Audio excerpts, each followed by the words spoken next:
বিপুল পরিমাণ মাদকদ্রব্য ধ্বংস করেছে বর্ডার গার্ড বাংলাদেশ বিজিবি। 28 জুলাই কুমিল্লা 10 বিজিবি ও নীলডুমুর 17 বিজিবি পৃথক পৃথক অনুষ্ঠানে প্রায় 84 কোটি টাকারও বেশি মূল্যের মাদকদ্রব্য ধ্বংস করেছে।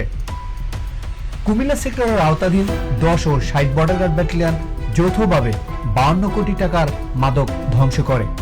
অন্যদিকে নীলডুমুর ব্যাটালিয়ন 17 বিজিবি ধ্বংস করে 32 কোটি টাকার মাদকদ্রব্য।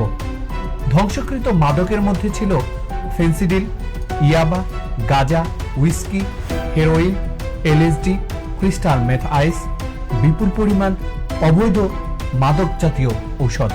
মাদকের এই ভয়াল গ্রাস থেকে যুব সমাজকে রক্ষা ও মাদক মুক্ত দেশ গঠনে বর্ডার গার্ড বাংলাদেশের নিয়মিত অভিযান ও মাদক ধ্বংস কার্যক্রম ভবিষ্যতেও অব্যাহত থাকবে।